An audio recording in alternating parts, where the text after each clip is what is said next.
Studies Section 2, Origin and Development of Trade Unions and Management Education in Nigeria. Introduction. In this study session, you will trace the origin and development of trade unions and management education in Nigeria. You will begin by discussing the contributions of Nigerian government to the development of trade union education.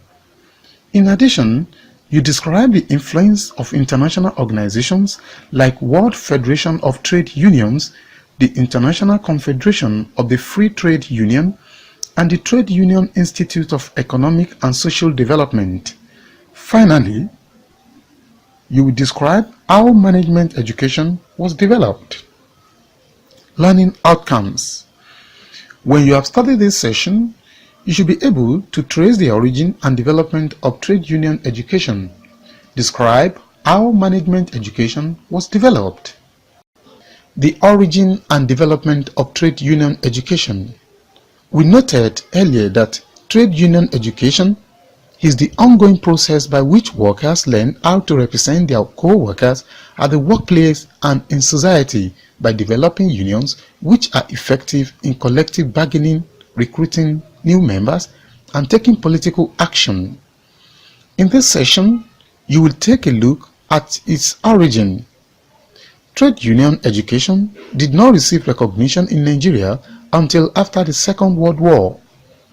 In fact, trade unionism got its legal backing in 1938 when the Trade Ordinance Act was passed in 1938. After this date, numerous trade unions were formed and they were allowed to operate on their own. As a consequence of this, a few union leaders emerged. These leaders were uneducated and inexperienced in union activities. The situation continued until 1945 when there was a general strike which was badly managed by both the government and the workers. The strike had adverse effect on the government and the workers themselves. Consequently, both the government and the workers felt that there was a need for trade union and management education for industrial peace and harmony to reign supreme. Hence, the first initiative at establishing trade union and management education in Nigeria was taken by the government and the unions. Between 1940 and 1950, therefore, some frantic efforts were made by the government through the Federal Ministry of Labor to organize educational courses for unions both locally and internationally. Some union leaders were sponsored abroad by government unions and foreign trade organizations to participate in programs relevant to labor education. Some of the existing unions made individual efforts at training some of their leaders who were expected in turn to train the rank and file. This attempt by the unions, foreign organizations, and government met with dismal failures because most of the union leaders sponsored abroad for trade union education refused to return to Nigeria, and those who cared to return refused to work for their unions. They picked up more lucrative jobs in other sectors of the economy. The government did not relent in its effort in establishing labor education in Nigeria.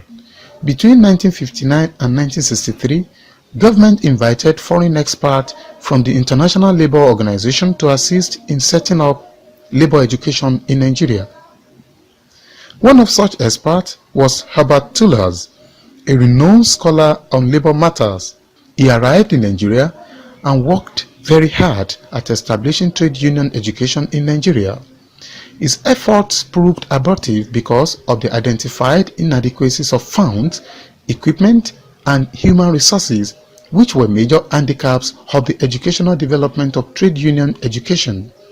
He, however, recommended, among others, the setting up of an education committee within the Trade Union Congress with a special grant for funding the education of the members. One would have expected that such recommendation, if fully implemented, will form a basis for the establishment and expansion of labor education in Nigeria. It is, however, sad to note that The split in the Trade Union Congress acted as a serious impediment to implementation of the various recommendations made. Again, in 1963, the government invited another ILO expert, Mr. Charles Carr, to suggest and make recommendations for establishing labor education in the country. His recommendations were similar to those of Herbert Tuller's. Again, not much was heard of these recommendations after their submission. Hitherto, I have given an expansive exposition on the effort of the government to ensure the success of trade union education. Let us now discuss the genesis of trade union education in Nigeria. The genesis of trade union education in Nigeria. In order to establish itself clearly as one of the most influential services that unions provide to their members, trade union education should be properly designed and implemented. In this regard, the scope of trade union education in Africa has always been unique and its approach different from any other form of adult education. Its scope and content are designed to create and also raise awareness among union members, activists, and leaders, as well as providing them with skills to meet the difficult challenges of their workplaces and organizations.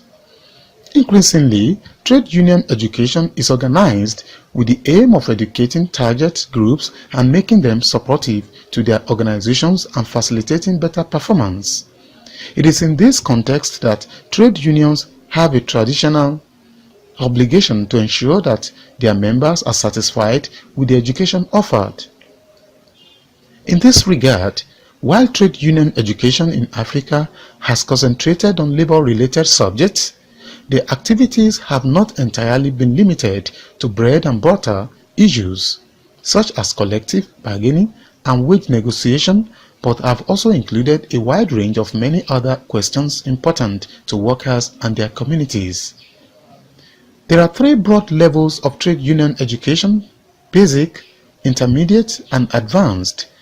These three categories cover subjects such as trade union history, aims and objectives of trade unions, handling members, problems, some aspect of labor law, structure and the functions of trade unions, collective bargaining, health and safety at work, and the duties of trade union officers, shop steward, branch secretary, branch chairperson, treasurer, etc.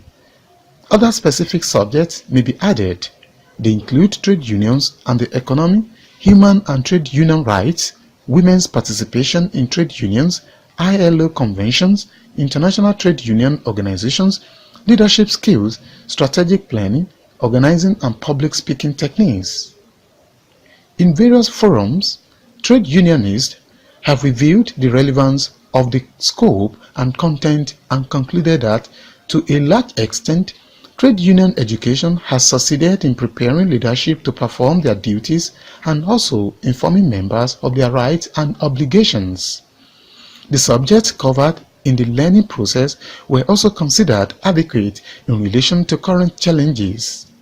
Nevertheless, for labor education to be more responsive to the dynamic changes of trade liberalization, privatization and retrenchment, advancement in technological development, increasing cases of violation of human and trade union rights, it is necessary to initiate deliberate improvement in the curriculum by raising awareness on the need for acquisition of new skills, facilitating the strategic networking and alliance between labor educators and the larger civil society, and sensitization and building of trade union militancy. According to the International Labour Organization (ILO), workers' education is designed to develop the workers' understanding of labor problems in the broadest sense. It should therefore be regarded as a means to useful action. Internationally, worker education has comprised numerous strands.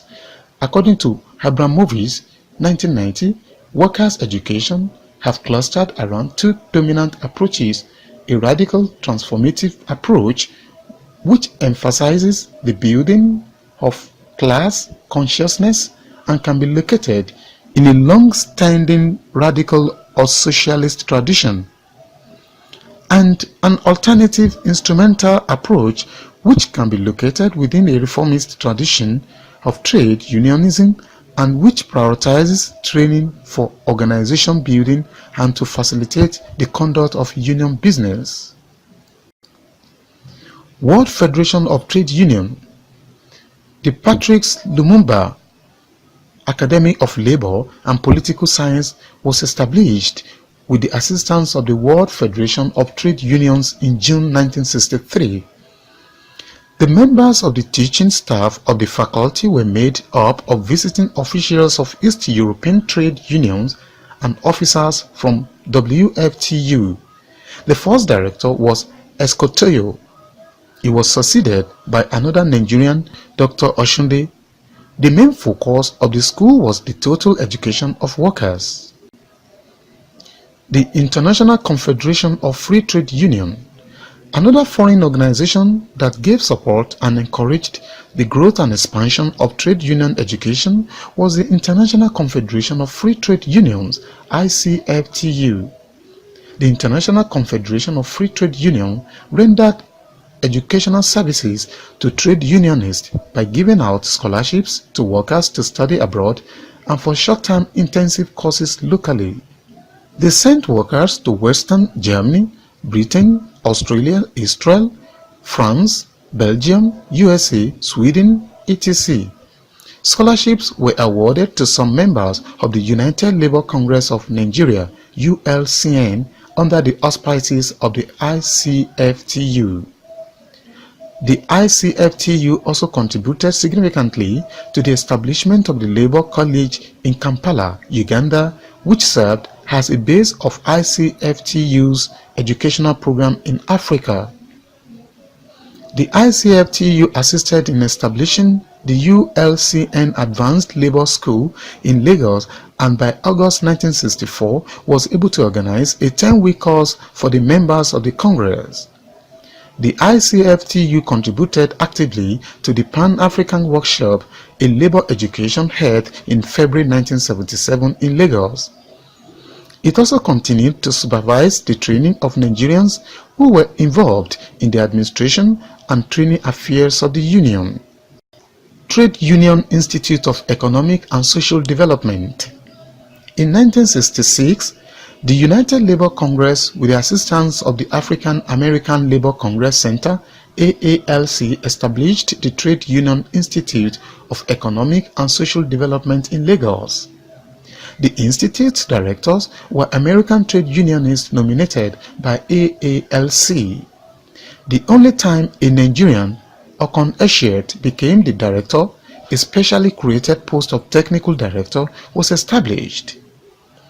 After all have been said, let us now look at the origin and development of management education in Nigeria.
The pioneering effort of both the government and the University of Ibadan at establishing management education came to fruition in 1949. That year, the Department of Extramural Studies, now Department of Adult Education, of the university, in collaboration with the government and the unions, started to organize various courses for the unions all over the country. Since the establishment of the University of Ibadan, other tertiary institutions were established. In the early 60s, following Ashby's report for regional universities were established. They are as follows: 1. The Ahmadu Bello University, Zaria. 2. The University of Ife, Ile-Ife. 3. The University of Nigeria, Nsukka. And 4. The University of Lagos, Federal. In 1975, the state-owned universities were taken over by the federal government. Due to ever-changing political and constitutional arrangements in the country, the following universities were established. 1. The University of Jos. 2. The University of Ilorin. 3. The University of Calabar. 4. The University of Port Harcourt. 5. The University of Benin. 6. Bayero University, Kano. 7. The University of Maiduguri. 8. The University of Uyo. 9. The Usman Dan Fodio University. 10. The Nnamdi Azikiwe University. And 11. The University of Abuja. In order to meet the agricultural and technological needs of the country, the federal government established the following universities. 1. The University of Agriculture at Abeokuta, Makurdi, Umudike, and 2. Federal Universities of Technology at Bauchi, Akure, Owerri, Minna, and Yola. Since the new political dispensation in the country since 1999, and following the deregulation of the educational sector of the economy, Nigeria now has over 74 federal, state, and private universities. Nigeria has many polytechnics, technical colleges, and colleges of education too numerous to mention here. It was, however, noted that graduates from these institutions had little management education, and as such, the new entrant to management cadre needed training in specific management functions. As a result, it led to the establishment of the Center for Management Development in Lagos. This center served as an operating arm of the National Council for Management Development. The council was set up to provide, encourage, and coordinate management education and training in Nigeria. The center is charged with the responsibility for the development of Nigerian managers, especially when viewed against the needs of the indigenization policy of the 1970s. Towards this end, the center arranges conferences and short-term courses to update the Nigerian managers. The federal government set up the Industrial Training Fund, charged with the responsibility of contributing funds to the development of management education in Nigeria. The Administrative Staff College of Nigeria, ASCON, at Topo Badagry has been in the mainstream of the provision of high-level courses and seminars for administrative, professional, and executive cadre of the public sector of the Nigerian economy. The National Institute for Policy and Strategic Studies, KURU, all the various state development centers, continuing education centers have made valuable contributions to management education. The Institutes of Administration of the University of Lagos and Ahmadu Bello University Zaria respectively have made a significant impact in management education. The institute is now known as Michael Imodu Labour Institute. The institute started organizing courses in July 1985 and by 1988 had started running regular courses all the year round. By July 1989, a total of 29 courses had been run and attended by 1,084 participants. 4 of these courses were tailor-made to suit the requirements of certain companies, corporations, and unions that requested for such a facility. The teaching faculty is made up of people with diverse learnings and orientations, and all are dedicated to providing effective education for Nigerians who required it.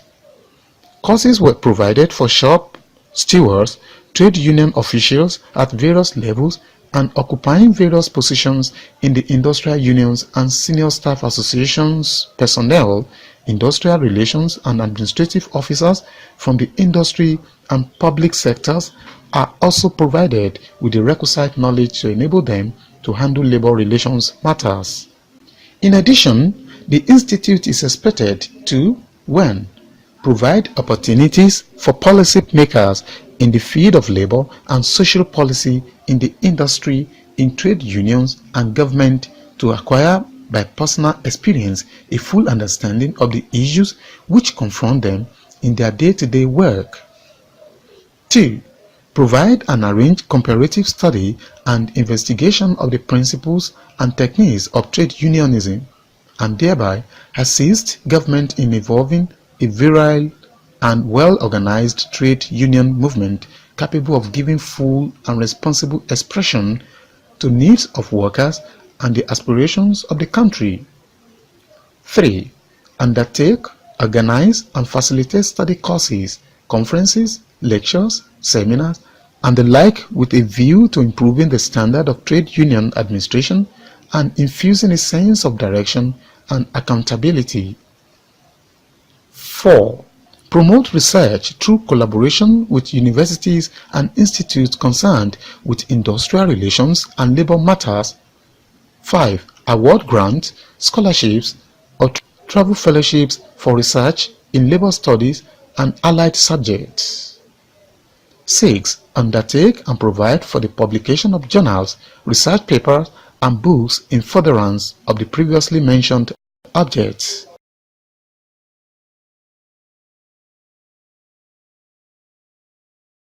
The private sector has equally made contributions to the development of management education either through the organization of seminars, courses, or through professional bodies such as the Institute of Personnel Management of Nigeria and the Nigerian Institute of Management, founded in 1961. This institute has provided a forum for management education of managers in the private and public sectors of the Nigerian economy. Study session summary. In this study session, you trace the origin and development of trade union education with a particular reference to the contribution of some notable international organizations. In conclusion, you discussed the development of management education in Nigeria. This is the end of study section 2. Thanks for listening.